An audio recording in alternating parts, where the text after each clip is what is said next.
नमस्कार साथियों, स्वागत है आपका अपने YouTube चैनल राजस्थान जी के 18+ पर। तो दोस्तों, आज के इस वीडियो के अंदर हम जो कि कक्षा 9th के जो कि कक्षा 9th के वार्षिक का पेपर जो कि आपके विज्ञान का था उसके बारे में हम बात करेंगे। तो दोस्तों, किस प्रकार का आया था और किस प्रकार का आपके प्रश्न आए थे वो इसके इस वीडियो के अंदर हम आज के इस वीडियो के अंदर हम चर्चा करेंगे। दोस्तों, ये देख लीजिए जो कि विज्ञान विषय का है समय जो कि एक 1/3 घंटे होवर ये दिया हुआ है। दोस्तों, यहाँ पर आपके नामांक लिखने थे और यहाँ पर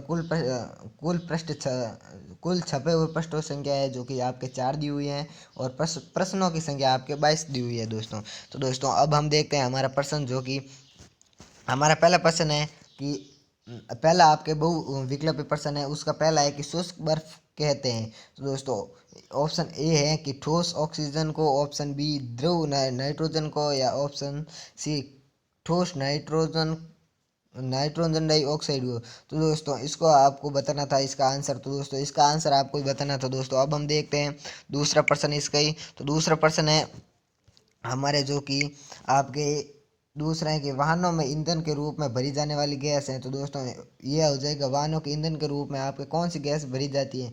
तो दोस्तों, आपके ये हो जाएगा सीएनजी। दोस्तों, वाहनों के अंदर सीएनजी भरी जाती है। दोस्तों, और तीसरा है कि निम्नलिखित में से कौन टिंडल प्रभाव प्रदर्शित करता है।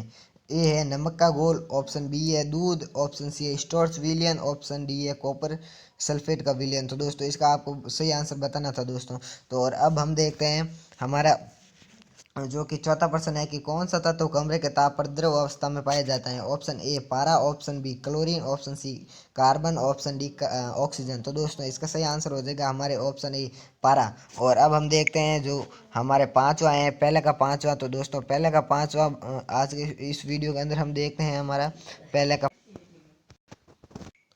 तो अब हमारा जो कि पांचवा प्रश्न है कि Cl- आयन में इलेक्ट्रॉन की संख्या होती है। Option A 16, option B 8, option C 17, option D 18। तो इसको आपको आंसर बताना था। और अब हमारा 16 है कि सोडियम, सॉरी 16 नहीं, अब हमारा 6वां है कि सोडियम का इलेक्ट्रॉन विन्यास कितना होता है। Option A 2,8, option B 8,2, option C 2,1,8, option D है 2,8,1। इसका आपको सही आंसर बताना था। और अब हमारा 7वां है कि कोशिका की सभी उपापचय क्रियाओं का नियंत्रण करता है। ऑप्शन ए गोल्जिका, ऑप्शन बी केंद्रक, option C ribosome, option D mitochondria. तो दोस्तों, इसका आपको सही आंसर बताना था। अब हमारा जो कि 7वां प्रश्न है कि सुबेरिन पाया जाता है, कहाँ पर पाया जाता है आपको ये बताना है। ऑप्शन ए जाइलम में, ऑप्शन बी फ्लोएम में, ऑप्शन सी रक्सी ऊतक में, या ऑप्शन डी है हमारे पेरेनकाइमा में। दोस्तों, और अब हमारा 9वां प्रश्न है कि रुधिर के तरल आदात्री भाग को क्या कहते हैं। तो दोस्तों, ऑप्शन ए दिया हुआ है हमारे की आरबीसी, ऑप्शन बी है WBC, option C plasma, option D हमारे दिया में पसा। तो दोस्तों, इसका आपको सही आंसर बताना था। और अब हमारा जो कि हम देखते हैं नवा प्रश्न है। नवा प्रश्न क्या कहता है हमारे दोस्तों, ये आप देखते हैं। दोस्तों, नवा प्रश्न है कि एक गेंद में 2 मीटर सेकेंड स्क्वायर के त्वरण, सॉरी मीटर सेकेंड, हाँ, स्क्वायर के त्वरण में 10 मीटर दूरी तय करती है। यदि गेंद का प्रारंभिक वेग 3 मीटर सेकेंड हो तो उसका अंतिम वेग क्या होगा। तो दोस्तों, आपको ये आपको बताना था कि वो क्या होगा आपके जो कि अंतिम वेग। वो आपको इन चारों में से जो सही आंसर है वो आपको लिखना था। अब हमारा जो कि नवा प्रश्न है कि निम्न में से बल का मात्रक नहीं है। तो दोस्तों, इसके अंदर आपको बताना है कि बल का मात्रक नहीं है। ऑप्शन ए है पाउंड, ऑप्शन बी है डाइन, ऑप्शन सी है जूल, और ऑप्शन डी है न्यूटन। तो दोस्तों, इसका आपको सही आंसर बताना था। और अब हमारा जो कि ऑप्शन, सॉरी, अब हमारा जो कि है हमारे जो कि 11, सॉरी 12वां, ये 11 था। अब 12 प्रश्न है कि गुरुत्वीय त्वरण का मान अधिकतम होता है।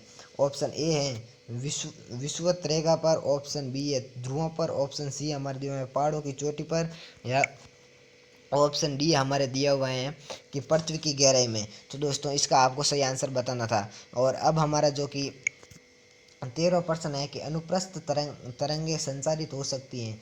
ऑप्शन ए सिर्फ धातुओं में, ऑप्शन बी सिर्फ गैसों में, ऑप्शन सी हमारे दिया हुआ है गैस व धातुओं में, ऑप्शन डी है न गैसों में न धातुओं में। तो दोस्तों इसका आपका सही आंसर बताना था।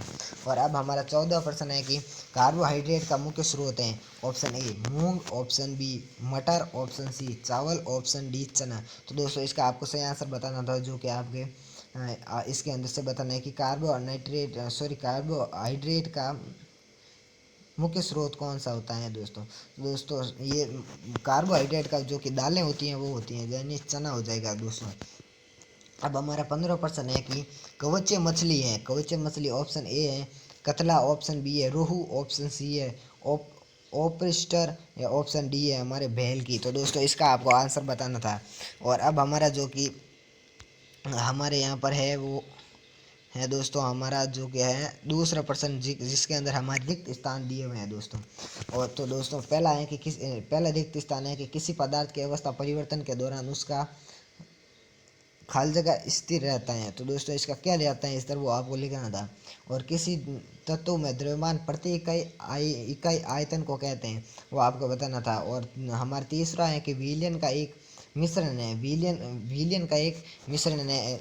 विलयन एक खाली जगह मिश्रण है, इसका आपको यहाँ पर बताना था। और हमारा चौथा है किसी तत्व का संयोजन क्षमता उसकी खाली जगह कहलाती है, वो आपको यहाँ पर बनाता है। CO2 प्लस O2 कोशिका झिल्ली के आर पार खाली जगह प्रतिक्रिया द्वारा आसपास द्वारा आ जा सकते हैं, ये आपको बताना था दोस्तों।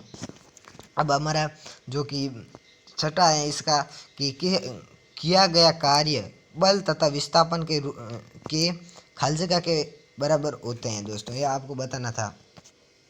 और 7वां प्रश्न है इसका सॉरी दूसरे का 7वां है कि ध्वनि की चाल खाली जगह में अधिकतम होती हैं, किसके अंदर अधिकतम होती हैं, वो आपको बताना था दोस्तों। अब हमारा तीसरा है जो कि अति लघुत्रात्मक प्रश्न दिया हुआ है दोस्तों। तीसरा है कि हमारे CaCl2 के सूत्र इकाई द्रव्यमान का परिकलन कीजिए, वो आपको बताना था। यानी कि कैल्शियम क्लोराइड का आपको बताना था। और अब हमारा दूसरा है कि 3 इकाइयों वाले बोर परमाणु मॉडल का चित्र बना था आपको। और दूसरा और तीसरा है कि तंत्रिका स्पंदन किसे कहते हैं। और चौथा है कि गुरुत्वीय त्वरण क्या है। और पांचवा है कि जड़त्व क्या है, जड़त्व के प्रकार लिखिए। और हमारा छठा है कि आर्कमिडीज का सिद्धांत लिखिए, आपको आर्कमिडीज का इसके अंदर सिद्धांत लिखना था दोस्तों। अब हमारा जो कि आ गया है हमारा 7वां प्रश्न है कि शक्ति क्या है, वो आपको बतानी थी। और 8वां है कि अनुदैर्ध्य तरंगों को उदाहरण देकर समझाना था। और 9वां है कि ध्वनि की प्रबलता एवं तीव्रता में अंतर लिखना था। और आपके 10वां है कि खेतों में खाद एवं उर्वरक का उपयोग क्यों करते हैं, वो आपको बताना था दोस्तों। और अब हमारा खंड ब के अंदर लघुतरात्मक प्रश्न शुरू हो गए हैं। और ये अब हमारा 4 से हमारा शुरू हो गए हैं। तो चौथा प्रश्न है कि निम्न सूत्रों द्वारा प्रदर्शित यौगिकों के नाम लिखना है। इन सूत्रों के यौगिक कौन कौन से, वो आपको लिखना है दोस्तों। सूत्र है दिए हुए हैं, इसके यौगिकों के नाम लिखने थे आपको। और अब हमारा जो कि हम 5वां प्रश्न है कि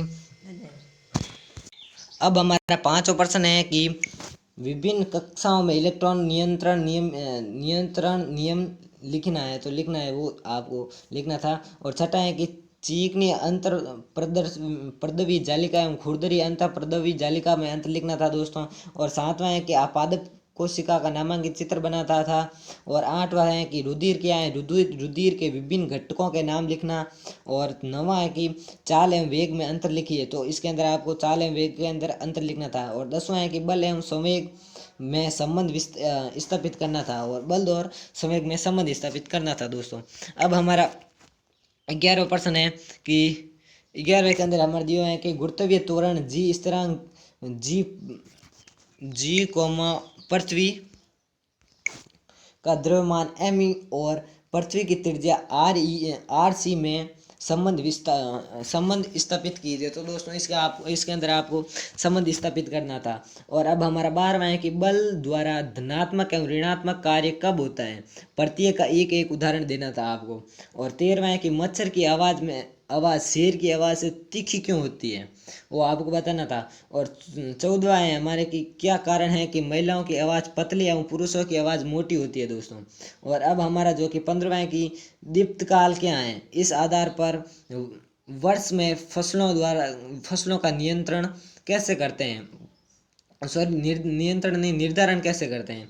अब हमारा जो कि खंड स आ गए हैं, यानी कि सेक्शन सी आ गए हैं दोस्तों। सेक्शन सी का हमारा 16 है, 16 से शुरू होता है। तो पहला है कि सिलिकॉन एवं ऑक्सीजन का उदाहरण देते हुए संयोजकता की परिभाषा लिखिए। और दूसरा है कि निम्न की संयोजकता लिखिए। जैसे इसके अंदर दिया हुआ है, सबसे पहले हमारे दिया हुआ है सल्फर और फास्फोरस और नाइट्रोजन, ऑक्सीजन, ये आपको दिए हुए हैं, इसका आपको संयोजकता लिखनी थी। और दूसरा है कि आपके अथवा के अंदर दिया हुआ है जे थॉमसन के परमाणु मॉडल को चित्र द्वारा समझाइए एवं इसकी सीमाएं लिखिए, और ये आपको लिखना था। और अब हमारा 17 है दोस्तों, ये अथवा का आप पढ़ लेना दोस्तों। मैं आपको ऐसे मैन में बता देता हूँ एक एक प्रश्न दोस्तों। न्यूट्रॉन का चित्र बनाकर संरचना लिखिए, न्यूट्रॉन के कार्य लिखिए दोस्तों। और हमारा 18 है कि यांत्रिक ऊर्जा में कितने प्रकार के होते हैं, गतिज ऊर्जा के सूत्र स्थापित कीजिए। अब हमारा जो कि 19 है कि किसी ध्वनि तरंग की तरंगदैर्ध्य तथा आवृत्ति उसके वेग के किस प्रकार संबंधित हैं, यह आपको बताना था। और अब हमारा जो कि 20 प्रश्न है कि समस्थानिक से आप क्या समझते हैं, इसके अनुप्रयोग लिखिए। समस्थानिक एवं संभारिक में अंतर लिखना है आपको। इसके अंदर आपके 2 प्रश्न पूछे गए हैं। 21वां है कि जटिल ऊतक से आप क्या आशय है, आपका क्या आशय है, जटिल ऊतक से क्या आशय है। पादपों में पाए जाने वाले जटिल ऊतकों का सचित्र वर्णन करना था आपको दोस्तों। अब हमारा ये दोस्तों आपके 6 के थे प्रश्न दोस्तों। अब हमारा 22वां है कि कार्य की परिभाषा दीजिए, बल एवं कार्य में संबंध बताइए, संपादित कार्य के लिए आवश्यक सूत्र लिखिए। तो दोस्तों आज का वीडियो हमारे यहीं पर समाप्त होता है। और ऐसे वीडियो पाने के लिए हमारे चैनल को सब्सक्राइब करें, और ये वीडियो आपको पसंद आए हो तो इस वीडियो को लाइक करें। धन्यवाद।